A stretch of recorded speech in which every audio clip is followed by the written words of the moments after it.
अखिल भारतीय युवा तीर्थ पुरोहित महासभा इस फिल्म की और इसके कलाकारों की घोर निंदा करती है। जिस प्रकार से बॉलीवुड का एक तमगा, एक विशेष प्रकार से कुछ लोग वो इस भारत के हिंदू जनमानस को एक अपना साधारण सा कस्टमर मानकर, अर्थात एक बहुत बड़े वर्ग को प्रभावित करने के लिए उनके देवी देवताओं, उनके एक अन्य जो प्रभावकारी पुरुष रहे हैं, या जो इस प्रकार के चित्रण रहे हैं, या जिस भी प्रकार के वेद शास्त्रों पुराणों कथाओं में जो कलाकार रहे हैं, जिन्होंने एक समाज को संदेश देने का काम किया है, उनके चित्रण को उनको गलत प्रकार से दर्शाने का प्रयास किया है। रावण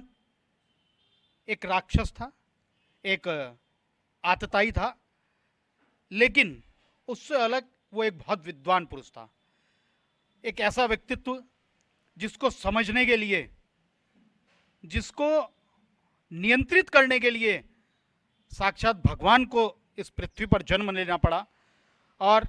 उस भगवान राम, भगवान विष्णु के जो अवतार भगवान श्री राम हैं, उन्होंने उसके माध्यम से उस भगवान शिव के अनन्य भक्त, जिसने शिव तांडव स्तोत्र जैसे एक शानदार स्तोत्र का रचना की, ऐसे रावण को नियंत्रित करने के लिए, एक रावण को एक उसकी आत्तायिकता को रोकने के लिए भगवान विष्णु को जन्म लेना पड़ा। तो ये फिल्मों के माध्यम से उसके चरित्र को गलत प्रकार से दर्शाया है। उसने बताने का प्रयास किया है उस रामायण के अंदर, अगर आप पढ़ेंगे और समझेंगे, कि रावण एक व्यक्ति नहीं था, रावण एक बुराई थी। रावण अगर व्यक्ति के रूप में देखें तो उससे बड़ा विद्वान ना सतयुग में हुआ, ना कलयुग में हुआ, ना त्रेता में हुआ, ना द्वापर में हुआ। जिस व्यक्ति के सिंहासन से 9 के 9 ग्रह बंधे रहते थे, जिसके यहाँ मृत्यु जिसके आदेश का पालन करती थी, जिसके यहाँ बंधी रहती थी, ऐसे व्यक्ति को, और उसके साथ साथ जब भगवान को पूजन कराने की जरूरत हुई, जब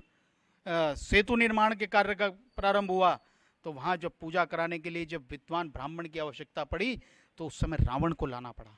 रावण एक अपने आप में एक अद्भुत शक्ति थी, एक ऐसी प्रतिभा और एक ऐसा व्यक्तित्व